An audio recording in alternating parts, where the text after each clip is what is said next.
And I know most people do know Melissa as well. It's hard not to know Melissa. She's kind of the do it all for the district here, but she's our administrative executive for 7390, also a member of our planning committee and Passport Club as well. So I'm sure there's other committees I'm not mentioning, Melissa, but um, I'm sure most of you are familiar with her. And then we also have Steph Ackery with us, who's on our planning committee, and we do have we had Carmen as well. So Carmen Calderon. So welcome this evening. Our goal really for this evening is for either club presidents, club RYLA chairs, or just kind of interested Rotarians to get a better sense of what resources there are in terms of reaching out to schools for identifying students for RYLA, and then what the kind of the important dates are and reminders for those. So what I want to start with is really showing our main sort of resource, and that is going to be our RYLA page, which if you are on our District 7390 webpage under district programs, you'll find the RYLA listed in there. So this will get you to the actual RYLA page.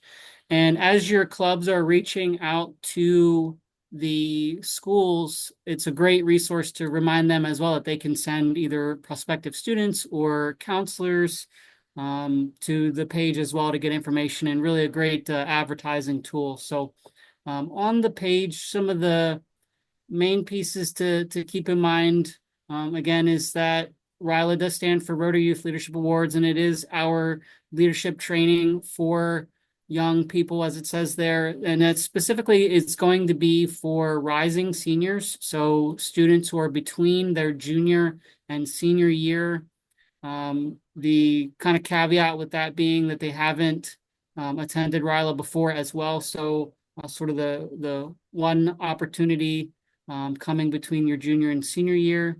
The dates for 2025 will be June 8th to the 12th, as it says here. And it is held at Messiah University there in Grantham, PA, south of Harrisburg.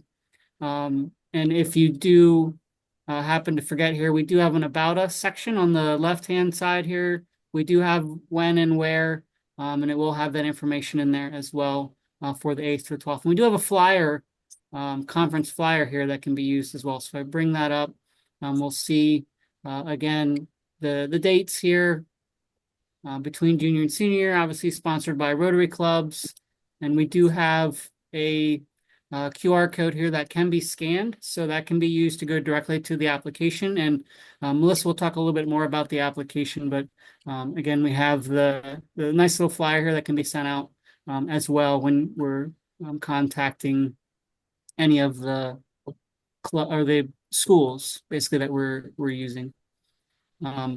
In terms of also giving resources to the students as well, we do have like a list here of what to bring, what not to bring. So we often get those questions.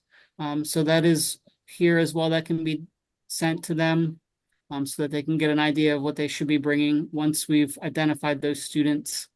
I'm kind of jumping the gun there a little bit, but before we would get to that point, if we scroll down a little bit further here as well, we will have a for Rotarian section. So we do have general information. It does repeat a bit of the information that we did share. So again, we'll have the dates for the conference as well as some of the due dates. So the important dates to keep in mind, the first one that's coming up here within the month is going to be March 1st for clubs that are hoping to receive potentially a scholarship to help fund a student. Those applications would need to be into Melissa by March 1st.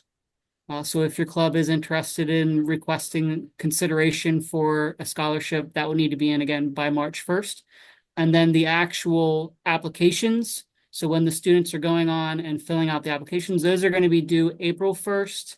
That is a little bit sooner this year. We wanted to give time to make sure that those are getting in.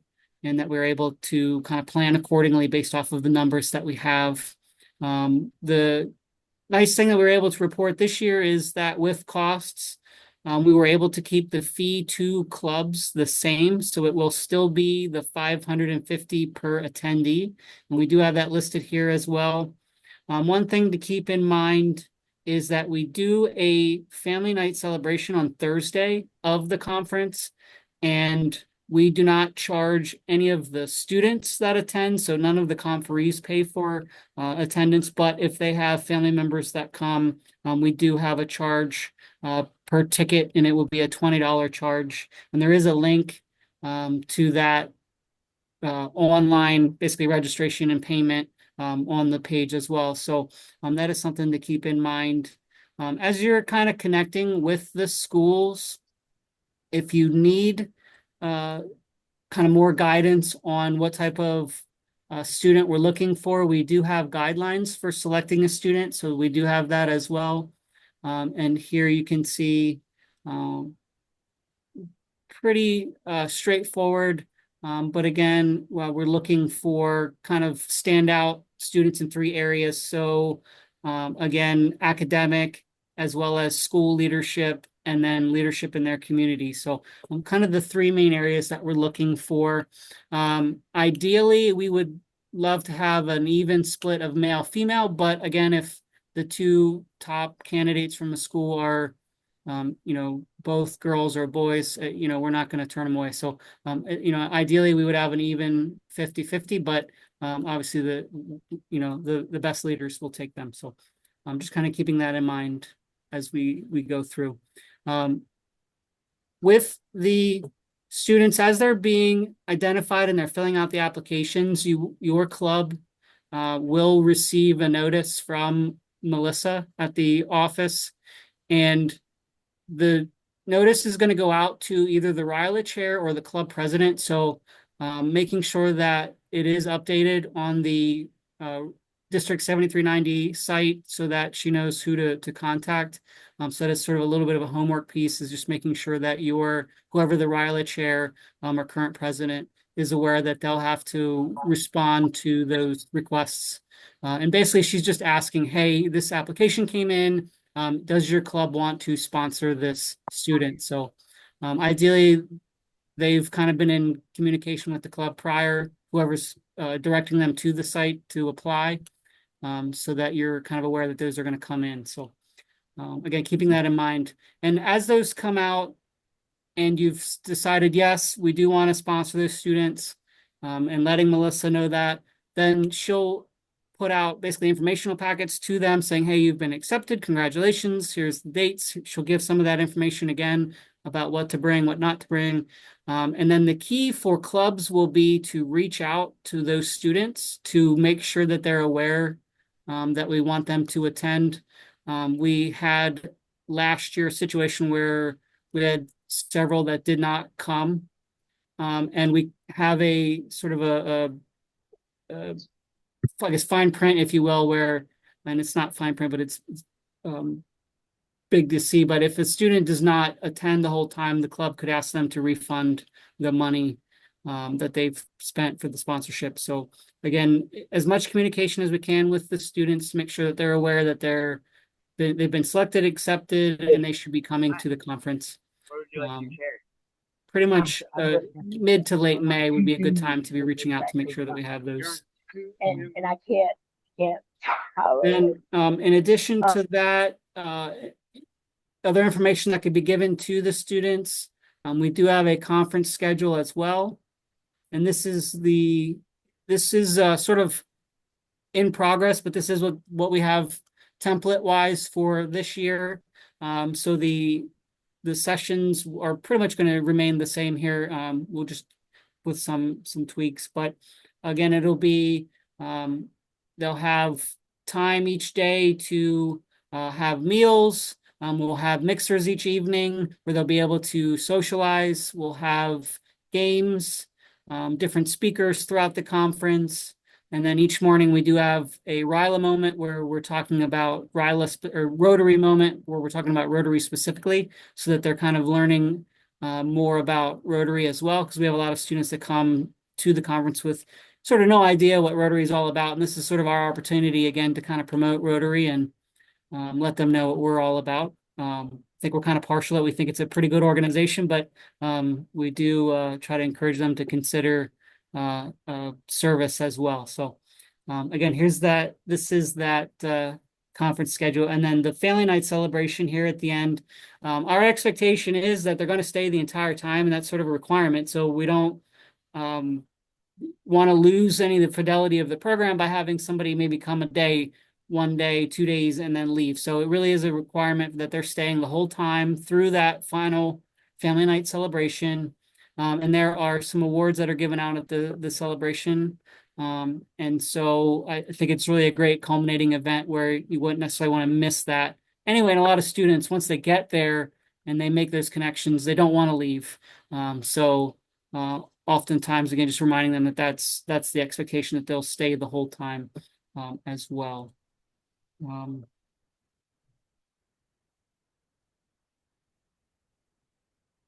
Then in terms of the actual application, I'll let Melissa kind of walk you through what that looks like and then some of the requirements for that.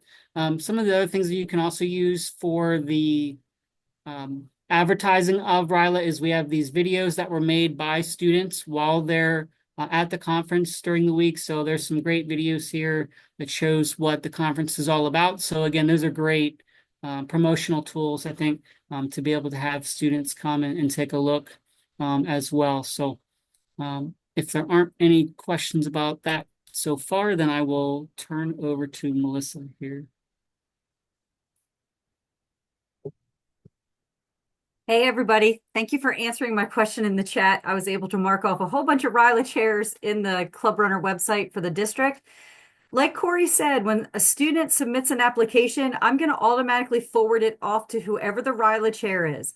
If there is no RYLA chair identified in our district website, then I'm going to send it to your club president, secretary, and treasurer. They may not be happy with receiving all those applications, but I need to send it off to someone at the club.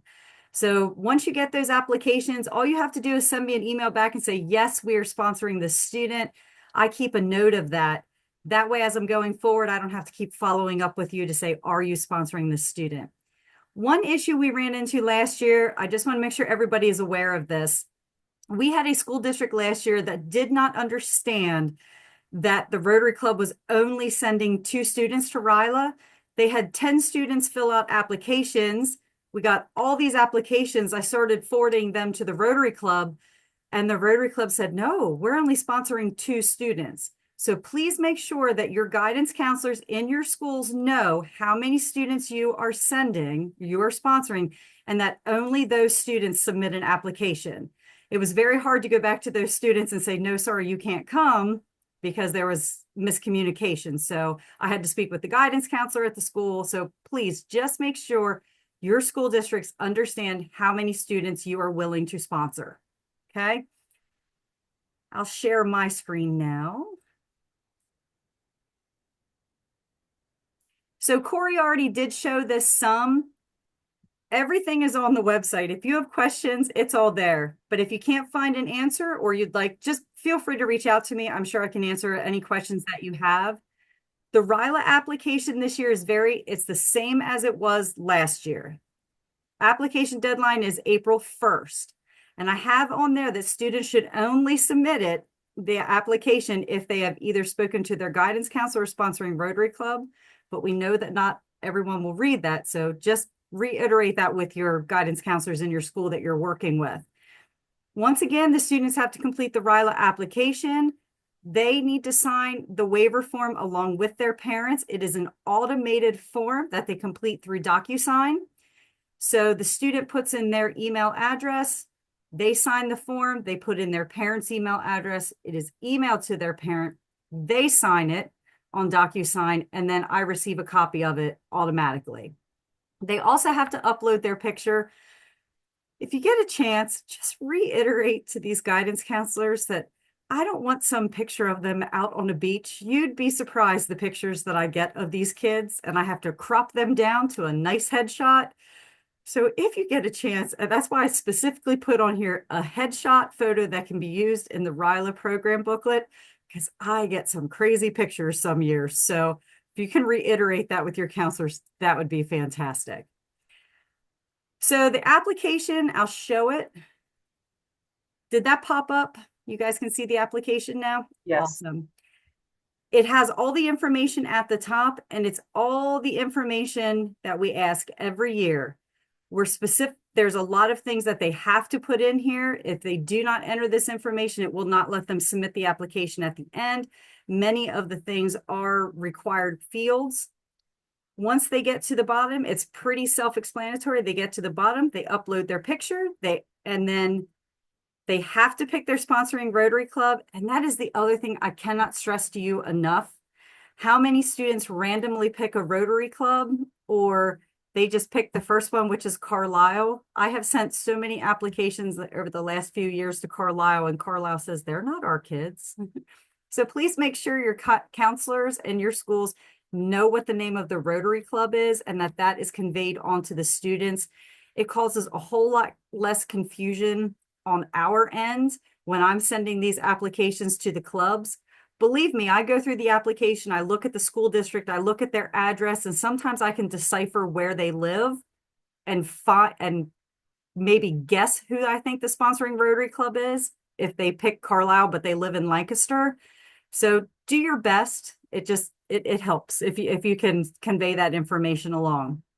And then the student is signing right here that says that they agree to attend the entire conference from start to finish. If I do not attend or leave early, I will be required to reimburse my sponsoring Rotary Club all or some of the $550 registration fee. So they are reading that. But I cannot reiterate enough what Corey said earlier to please, please, please follow up with your students. So to give you a timeline of how things work, April 1st is the deadline, is the application deadline. Obviously, I will accept applications late for about a week. I usually get some requests from Rotary clubs that they have students finalizing applications. But then about mid-April, I will send out the confirmation materials to the students and their parents. How I do that, it does not come out via snail mail, USPS. It is an email that I send out to each individual student and their parent, whatever email addresses they have listed on this application. And then I copy the RYLA chair. So you will also get a copy of it. And those emails will go out with a letter thanking them for applying for RYLA, with all the information, with links to different things, like a link to the menus at Messiah, because we always get many questions every year about special diets, meal restrictions. Messiah is very, very good about that. It is a cafeteria setting. It's all buffet. They are equipped for gluten-free, vegetarian, vegan, you name it, they can accommodate it. And it is all explained in their menu. So I send a link to that. I usually send a map to the college. There's a lot of information in that confirmation email, but I will send that out in about mid-April so they know that they are confirmed to attend RYLA.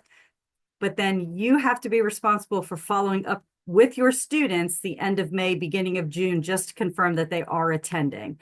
I usually send out a blast reminder email, but I don't send individual emails a second time. Once they get the confirmation, then that falls back on the club to make sure that the students did receive it and that they are going to attend. Okay, does anybody have questions for me?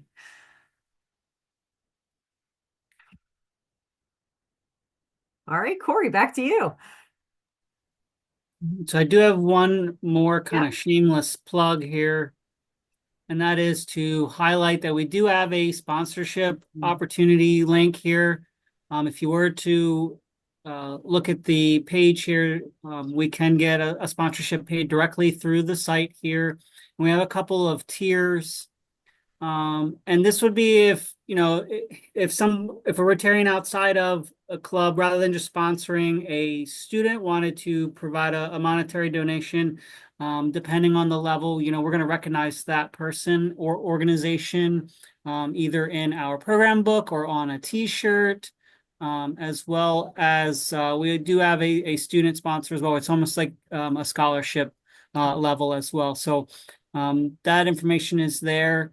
We are so happy that we are able to get all of the support from the clubs as it is, but that these extra sponsorships then allows us to kind of keep the costs as relatively stable as we possibly can, recognizing that everything gets more expensive, but these sponsorships definitely go a long way to help us being able to keep those costs down. So again, it's the on the RYLA page here, it's become a sponsor, and there's again a couple tiers there that we do.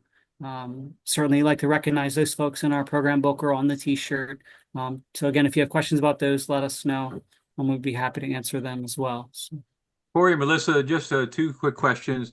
One, last year, just to confirm that with the guidelines, as long as the students meet the spirit of those guidelines, they don't have to fulfill all of those criteria, correct?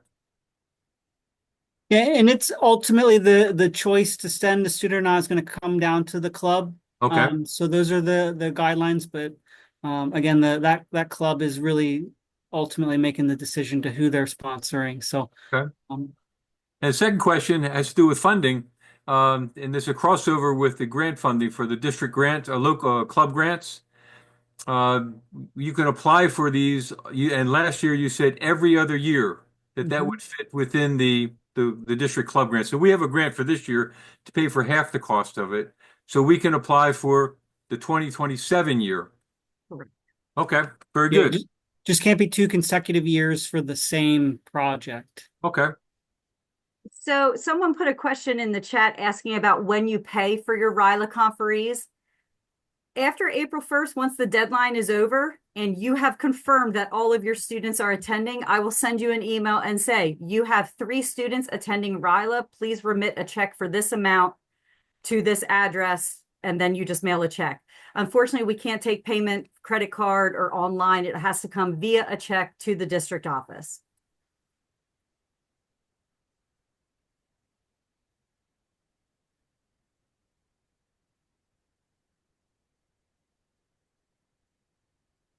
Anybody else have questions? That was the only one I saw in the chat.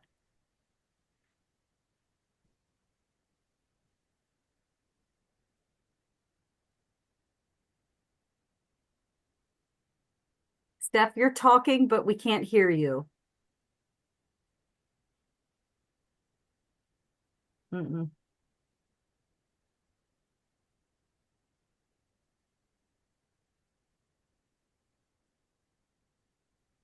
You may have to go out of Zoom and come back in on the link to get it to work. Did anybody else have questions for Corey or I?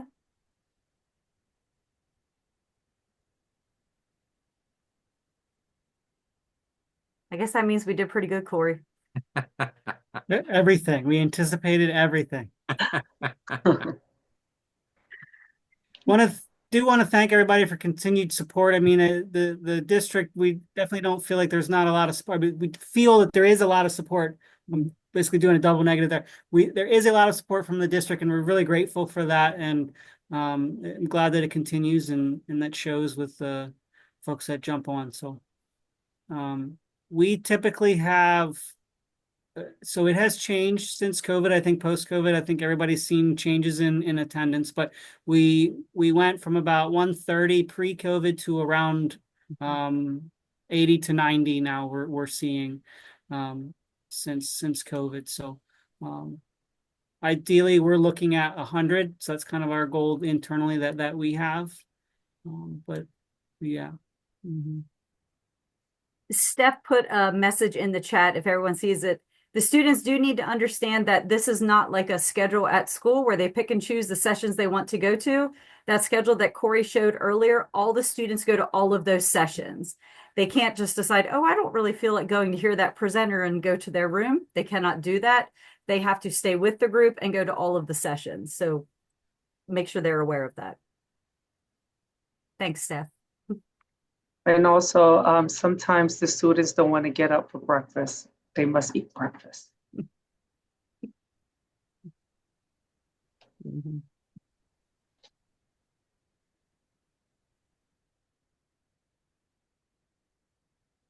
And we do, just thinking down the road too, then typically being able to have them back as a program after they've attended as well. I know my club enjoys hearing from the students each year that have attended and getting their feedback. So, and then they kind of get more familiar with us as a club. So we kind of can pitch it to them that's sort of our goal, right? We're getting them exposed to Rotary. Join a certain organization, and we have an idea of one that we think is pretty good. So definitely a good opportunity there.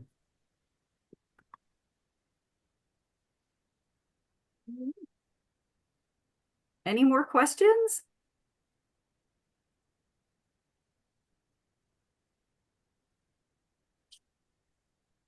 You want to close this out, Corey?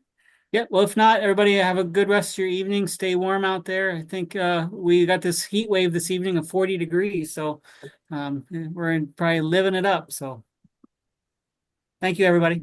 Thank you. Thank Thank you. you. I know. Thank you, everybody, for coming.